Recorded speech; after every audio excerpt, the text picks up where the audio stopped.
Hello, hello. Welcome to the bonus show. Hello. Right, you've got Ian, the other side, not that side. I never get it right. He's that side. And you've got me. We're doing the bonus show for the jokes we couldn't fit in. It's a quick 10-minute show because we do genuinely appreciate everyone sending their jokes in. Yeah. And I know occasionally we get messages saying, "Oh, you didn't read my joke out," or "You only read one of my jokes out." We just don't have time to read out all the jokes, I promise you. So we're not getting that from Craig Steinrod tonight, are we? No, but we genuinely don't have enough time to read them out. So This is why it was Ian's idea, to be fair to him, that Ian, that we should do a bonus show so we include all the jokes. So we do genuinely want people to hear their jokes read out. So that's why we started doing it. Okay. So Ian, do you mind if I start off with one that I noticed? I was just checking through the notes. It's from Leighton Elbob's Barber. And obviously watch out for that new show, Leighton Goes Dating. That's a winner. So this was Leighton's joke. My next door neighbour has been measuring his allotment. He told me it's shrinking day by day. I think he's losing the plot. That was one. We had a similar one from Mark Wilson as well. Every day my wife looks out the window and keeps seeing the garden's getting smaller. I think she's losing the plot. Right, okay then. Lot of losing the plots there. I think that was. Then we did the voting. Yeah, there weren't that many coming in on the measurements. I mean, because obviously I didn't write any puns this week. Yeah. How did you find sort of the measurement thing? I can imagine it was quite a small.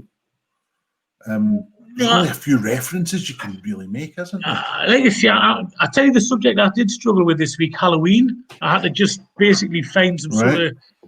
I just typed "scared" into me Twitter and came up and just whatever came up with a scared. I put that in because I had no Halloween jokes at all, so I just had to shoehorn some jokes in. But I've gone down to Halloween was the next topic, actually. It was, yeah. Nice segue. It was accidental, actually, but never mind. So Mark Wilson, who obviously contributes quite a lot to the show, puts on gigs in Yorkshire when he's allowed, obviously. When two vampires met, they knew they belonged together. It was love at first bite. I think, actually, Ian, next year we've got to do these Halloween crackers because there was so many jokes that just seemed perfect Christmas cracker jokes but for Halloween. That's an idea, yeah. If we're still doing, do you think we'll still be doing this next Halloween, Julian? So it was episode 83. Welcome to episode 83. Who knows? I think we'll definitely do them up on Christmas and then just see what the new year brings. Yeah, absolutely. Yeah, as long as everyone's having fun, then I think it's going to continue for a while. I can't remember. Did I read out the Colm Bugler one? He said maybe save it for the extra show. I don't remember hearing it, but I'll be honest. I was because I was counting up the votes during the round, so I don't necessarily listen to every joke, unfortunately, because otherwise, I can't do two things at once. Yeah, last week that was exactly the same. I was sort of like Rob was reading out the jokes, and I was sort of busy like counting the votes and all that. And then when it came to doing the extra show, no idea what was read out, what wasn't. So, but yeah, this one was why was the new Halloween movie given a XXX rating? Because everywhere you looked, there was a goblin. Right, there you go. So we did the witch joke. I remember that one. We did the Fresh Prince one, yeah. We did the boomerang one, yeah. Did the boomerang. The vampire bats first. Well, what about the next one after the vampire bats one? Well, I don't know. Is that a new? I think it's is that a new contributor? Or? New kid on the block. I'll let you read it out. Yeah, I'll read it out. People from Alabama's favorite time of the year is Halloween. That's because then it's most acceptable to pumpkin. Hey. I don't know how many E's you put in Halloween there, Ian, but I know. It might have been Craig Steinrod. Probably was the way that the show went. I don't know. Right. I remember the skeleton joke. I remember the broomstick joke. Peter Cole's joke. I don't remember that one. No, I don't get it, but on you go, man. Okay. Dracula can't bear to watch Countdown as it reminds of when he was depressed. I get it now. When I was first reading that, I didn't get it. But then when I read it out loud, countdown, yes. There we go. There we go. Another one from Peter Cole. Was it easy killing a vampire with that shard of split hardened paint I found in the shed? No, it was painstaking. Right. That was a nice one. I remember the goalkeeper one. Goalkeeper one, yeah. And I think that was us for Halloween. Right. Yeah. And then what was the next one? Was it baking, or was there one before baking? Well, that's it. Because I can't remember, but because to be honest, I'm going down because we've got these in fourth wall getting broken here. We've got them in two sort of two documents, myself and Julian, and there's a little bit of a split in them. Now there was one joke from Eamon Goodfellow that I don't get it if it relates to baking, because the next whole load of the next ones were baking. I used to date a javelin thrower, Tessa Sanderson. Then she chucked me. Did you not get that? What topic did that fit into? No, that. Oh no, I get the joke. Where does it fit into? I think we must have done dating next. Dating would have been the next one. Yeah. Of course. Yeah. So sorry for anyone that had a cracking dating joke that wasn't read out on this show. If you want to, I don't know, Twitter us and message the Facebook page at UK Punoff. We'll mention it along the way. So apologies for anyone that didn't get their dating joke read out on this show. But yeah, we're a bit short-staffed. Trying to sell our mugs, man. $7.50. What a bargain. Special Halloween offer. 2 for £15. Just go on to paypal.me/UK Punoff. £7.50 or 2 for £15. Give your name and address. We'll send you out a beautiful UK Punoff mug. So yeah, the next one was baking, I think then. Yeah, I don't remember this one. Colin Bugler.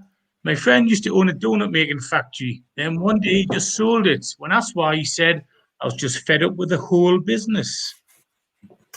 Yeah, I like that one. That was read out on the show. I did like one. That kind of tickled my fancy, that one. Mark Wilson. Mark Wilson.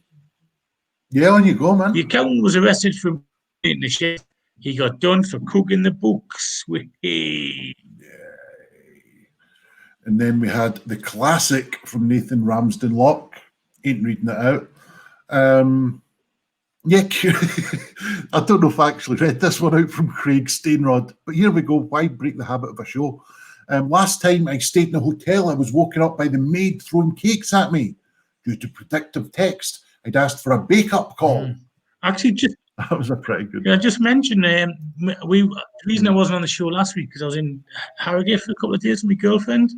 Right, nice. And on the Monday morning, we got a wake-up call at 6:15 in the morning. We didn't ask for a wake-up call at 6:15 in the morning. So that was nice of them. Yeah. Did you ask for a wake-up call at all? No, we didn't ask for a wake-up call at all. So we woke up at 6:15 on my day off, which was nice, eh? Yeah. Mr. Lee, you've still not paid your bill. Get the hell down to reception. Something like that. Or, no. Yeah, we had one from Mark Wilson. Yeah, I'm not reading that one out. There we go. Stephen Thompson watching the Craddock Cookery Show. I tried to follow the recipe. Unfortunately, my donuts didn't turn out like fannies. Hey, there you go. Sophisticated. I don't know. On UK Punoff. Yeah. I don't know if it's a Scottish or a Glaswegian thing, but the word fanny. I mean, do you use that as an insult to people? Sort of. Not that often, to be honest. No. It's. I remember it was a good couple of months ago now. It was social media, I think we were doing. And I had what I thought was a great joke about YouTube. And everyone's like, what? So yeah, YouTube. And it's like, yeah, obviously very colloquial, if you like. But yeah, the word fanny, get a fanny, resonated with me. And that's why Steve Thompson has won the match. Yeah. He sent us his address, by the way. I noticed that, so I'll forward that to you. By the way, did you read Dave Rose's Buried Me Uncle joke out? I can't remember that one. I don't think so, man. That's a new one. Dave Rose, I buried me uncle, the baker, last week. I visited the grave a few hours later and was surprised to see he'd risen. There you go. Tony Gardner had one, and the only reason that I didn't read it out, rather than the one we're going to get to, which you should be ashamed of, was I think that it read a lot better than said. Yeah, it is one and of the president, you know what I mean? Mm-hmm. But we'll go for it anyway. President Trump gets slapped in the face after asking for a quickie, but it was a quiche. You know the way the words are spelled. If you read it, top quality joke. But for oral presentation, that's why it didn't get read out. Right. Them's a break. Because as we've said, we've only got so much time on the show, kind of between rounds, to read out as many as we can, because we get so many, as is evidenced by this show. And if Craig Stainrod would stop sending in so many great jokes, oh, out you butler, then, yeah, other people would get jokes on the show. I don't know what I was thinking of. That was just that was Ian just having a bit of a breakdown there, I think. Never mind. Right. It was. Dave Rose, my first job was in a cake factory. My reward for sitting in a cold warehouse all day was a pair of iced buns. That was good. In the next round, again, I'm glad I wasn't punning on it. But I mean, again, if I was punning on it, the next one was cricket, by the way.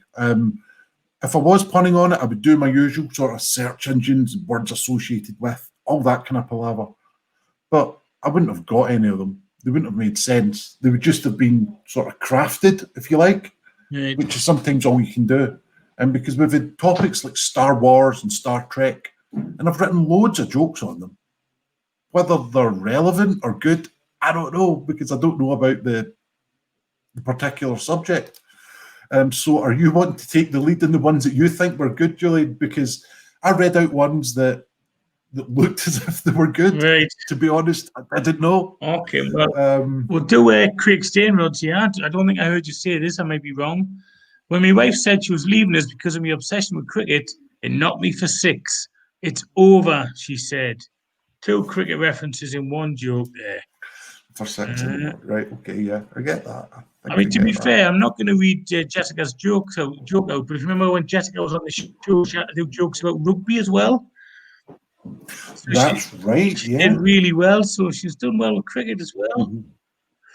Mm-hmm. Yeah, I read one of hers out. Yeah, even though Tony is a good lad, and I know Tony, I don't really want to read it. If you want to read it out, you can, but I'd rather not. Fuck it, I'm going to do it. Do it. So. Tony, because I mean, we've built it up now. We've built it up. One of us has got to do it, and I was the one that mentioned it first. So yes, Tony Gardner, here is your 5 seconds of shame. You had a great joke earlier on in this bonus round. I think, was that the 5-word one? Not sure. You read that or was that the caterpillar? You read that out loud. What was that? Yeah, the caterpillar and the big apple one that's coming up. I'm sure that was Tony. But anyway, without further ado, here's a joke that I refuse to read on UK Pun Off 31 about cricket. Why can't the Chinese play cricket? Because they'll eat the bat. There you go. And that's us taking off air. I did laugh at it, to be honest. But yeah, it's one for the bonus show. And I was going to say not for public consumption, but it's not as if this show is just for mine and yours gratification, Julian, is it? This is going out as well. It is, yes, yeah. So I've actually put an explicit tag on. I've just seen the joke that you read out of Craig Stainrod that I didn't get when you read it out, but I've seen it now. I get it now, you see. So what was that? It was the lead singer of Supertramp got hit on the head with a ball that didn't bounce. He said to the umpire, "Beamer, you know it was a beamer."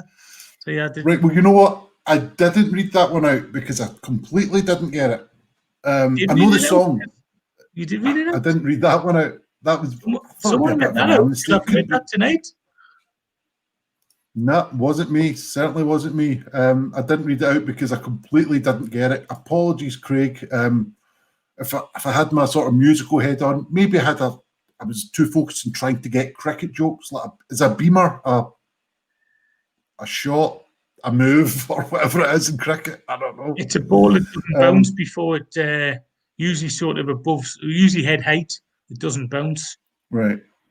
What's a googly? Is a googly something? Yeah, it says it's going to move one way, but it moves the other way. Right. Googly eyes. Surely that would have been in the conscious of some people somewhere. I don't know. Possibly, huh? Okay. And did you know the Leighton goes dating joke? Which superhero was the best at cricket? Batman. Oh, who was that? Batman. Didn't read that one out. Thought it was one for buzzwords, to be honest.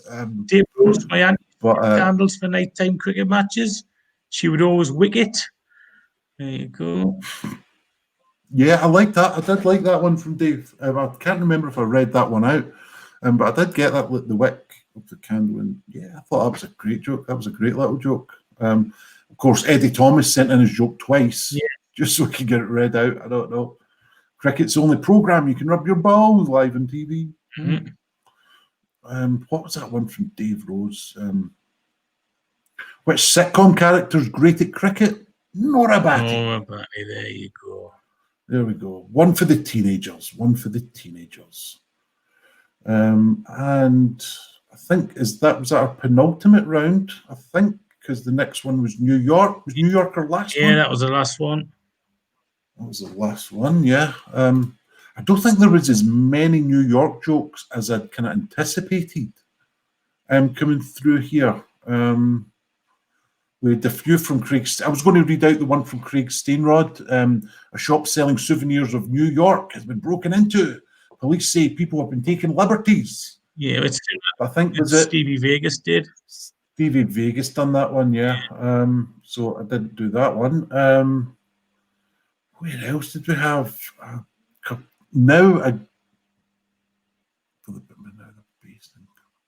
Right. Do you see the Nathan Ramsden Lock one at all? I didn't read that one out because I didn't get it. I thought I got it there. Yeah, I don't know what Cupertino is. So Cupertino. Yeah. Because I sort of read the kind of punchline. I was thinking a Cupertino, a cup of tea, but then he doesn't reference anything about hot drinks. So I don't know, Nathan. Explain yourself, sir. But yeah, I'm sorry. It's good read out in the bonus show. There we go. Right.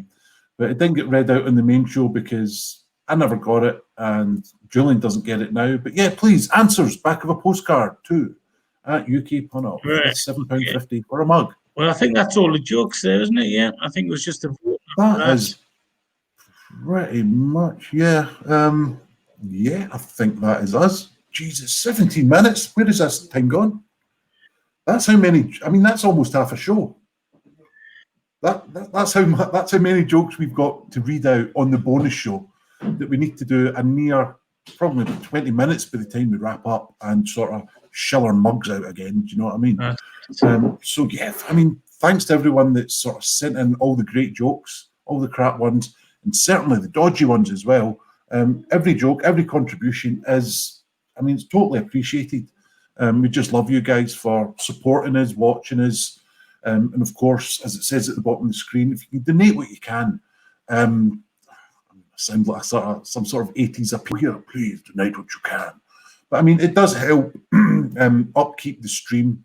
Because as Julian said in the show, I mean, we do have to pay out for the stream and stuff like that as well. And it helps when you guys send us just whatever you can as a little token of appreciation. And we can pay the likes of Ian, Stevie and Ben for coming on tonight, sharing their time, sharing their jokes with the world, essentially. The whole world isn't watching, but the whole world could potentially watch. And we think that's worth a couple of quid in their back pockets, you know. So if you can donate what you can, then it would be very much appreciated, yeah, man.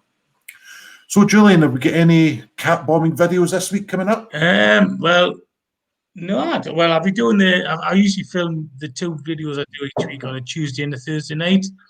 And honestly, I don't know why, but Noodle just comes legging it over as soon as I start talking. I don't know why. I just don't know. But I think she's more popular than me now, to be honest. So. Well, funny you should say that. I did because I've kind of not started, but I've restarted doing videos on my YouTube channel. And McGinty, he's a kind of my social commentator from Glasgow, even though I'm from Glasgow as well. But all the comments I've been getting is, yeah, the jokes are all right, but we love the McGinty guy. Yeah. We can't win, man. We can't win. Well, It's our sidekicks that are getting all the plaudits and all the love. What can we do, man? well, this time next year, McGinty will be bigger than you. Yeah. That's alter egos for you, isn't it, man? Right. Alter egos, schizophrenic personalities. I don't know how you want to level that one, but yeah. And next week, as we've got along the bottom, we've got Colin Lego and Gareth Morgan on the show. Right. That's coming up this Sunday, the 8th. Yeah, 8th of November. That should be good. And who's punning a bit? Let's see, who's punning in that one? It's me and thee. Is it? Me and thee, Julian. Me and thee. So I think Gareth kind of knows Colin as well. So and I think they've been kind of maybe working together in some sort of things. Right. So I mean that should be good. We should do a tag team show. Up north versus down south. Possibly. Ah. Possibly. Or you get Noodle, I'll get McGinty, and they both will show them how it's done. Right. The Noodle and McGinty show. Right then. I'm going to get off and get some supper, Ian, but I shall see you next Sunday if I don't see you before. Yeah, see you next week. It's doubtful because we're all in lockdown, but yeah.